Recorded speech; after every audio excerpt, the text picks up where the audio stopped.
killing of children is something that happens on a daily basis. Last year, in the streets of Rio de Janeiro alone, 712 children were slaughtered. Almost 2 children a day. You find dead children in the middle of the street. You stumble over them and walk on. Usually, their bodies are dumped alongside an outlying road. He fired a shot, then he fired another shot, then another, then he fired point blank. Drive through almost any street in Rio, or sit down at any outdoor cafe, and the street children will find you. To shopkeepers, they are a plague of unwelcome locusts. Cristiano is one of the adults of this group at age 9. Juan, the youngest, is only 4. They are a family, and home is underneath an overpass. Chances are, many of them won't live to see 20. Pick the wrong patch of sidewalk or stay someplace too long, and they can die. This is one of the 50 or so favelas around Rio, shanty towns that the city's poorest residents are forced to call home. On July 23, 1993, more than 70 street children had settled into the Candelaria, a downtown square in the shadow of Rio's best-known cathedral. So late that July night, 2 cars pulled up near the sleeping children. 4 men got out and asked for the group's leader. When Marco got up, they shot him. We all screamed and ran. Other children were crying in a corner, some asking God for help, praying.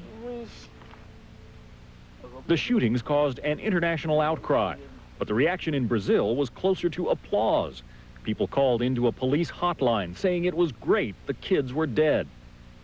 After a year in which 712 children were murdered, right now not one single person is serving time in Brazil for killing any of those street kids.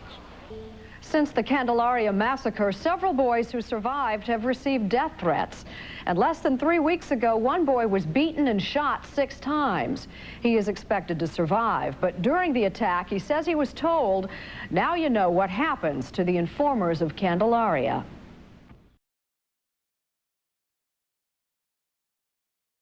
Standing in stark contrast to these stories and images of despair, Renaissance International has opened its doors to some of Brazil's economically deprived as well as abused or abandoned children, providing them for more than 20 years with an environment in which it is safe to become just children once again.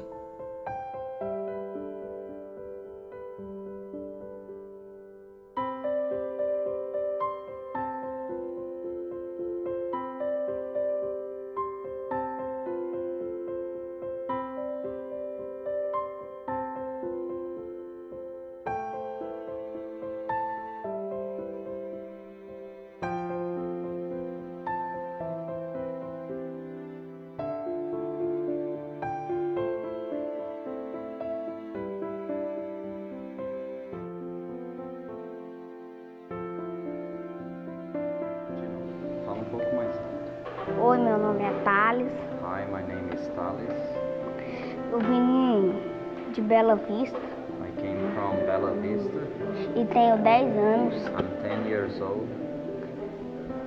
Que aqui não pode brigar, lá fora brigava muito. Here you cannot fight with each other. Outside I would fight all the time. Aí eu tive que vir pra cá que eu tava pegando dinheiro, esse trem. I came here because I was already stealing money and other things. E agora eu tô aqui. And now I'm here. Porque eu tava aprontando muito. Because I was making too much wrong things.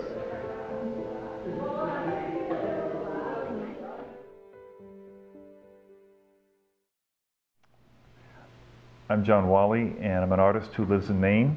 And I've been involved back in my mid-career as an artist. I got involved with a program called Renaissance International based here in Fort Lauderdale, which is where we are right now, that has as its mission working with abused and abandoned children. We originally were working with street kids here in southern Florida, and in 1991 initiated a program in Brazil called the New Horizons Youth Ranch, which began in Sao Paulo. And we bought our own land in the center part of the country, kind of near Brasilia. And it's the New Horizons Youth Ranch is now there. It's on a 150-acre tract of land. And this week we are taking a trip to Brazil. As I said, I'm an artist living in Maine right now, and pretty early on in my life I knew that becoming a painter was something I wanted to do, and as a result I went to the Rhode Island School of Design to study art, and after graduating lived in a number of different locations, but have always been working on my painting, which is an egg tempera painting, oil painting, and watercolor, and my graphite drawings. I work in the realist tradition, so my work is very realistic, and I like depicting worn objects and items in our collection of still life items, and I also do some portraiture work. And in terms of the portraiture work, part of what this trip is about for me personally is I've been commissioned to do a drawing based upon the theme of the Last Supper, and my interpretation of that's going to be the Last Supper of a group of street children in Brazil. So it will kind of vary from the traditional idea we have of the Last Supper painting. And so part of our trip down there is going to be asking the help of some of the kids in our program to pose for me as we try to depict what, in a very real sense, could be the Last Supper of certain kids living on the streets in Brazil. Today we're just about ready to go over to spend some time with Steve Solomon, who's the director and the founder of Renaissance International, who has had has a real gift with working with children on the street. He has a way of reaching through to them that is just amazing. You can't be that interesting a fellow. Good morning. Okay, my name is Steve Solomon. I was born in Providence, Rhode Island, although that's usually a state secret.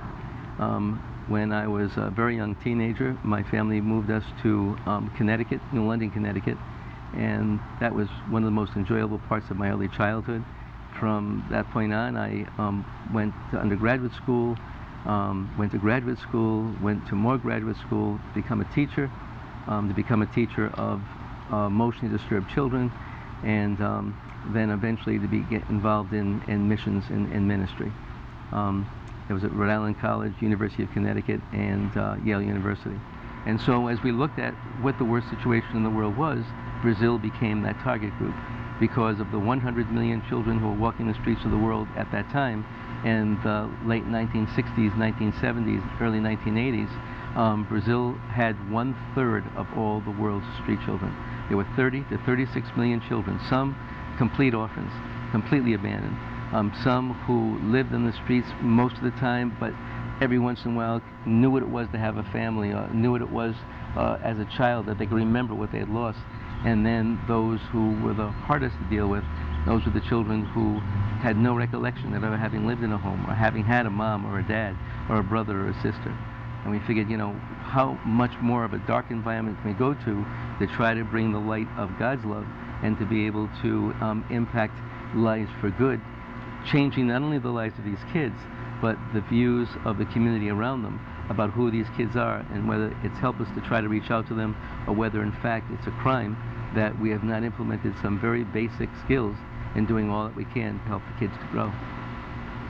Over the last years, I have really felt that God has gone out of his way to tell me that I may have been ready for retirement, other people may see me as ready for retirement, but that there are still ways that he wants me involved in the leadership of this labor, at least for now. And so through the incredible invention of Skype and emails, which I have actually learned not to master, but to become basically efficient in, we are in constant communication with one another about most of the details, especially the important and critical details.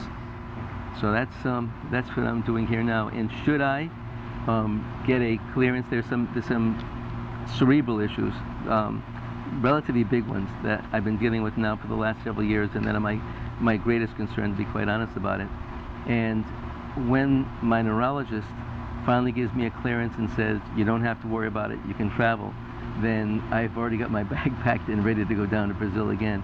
But that's a big one. It's a real big one. But we don't really need to talk about that. You know, if they want to pray, that's okay. But we don't have to talk about that.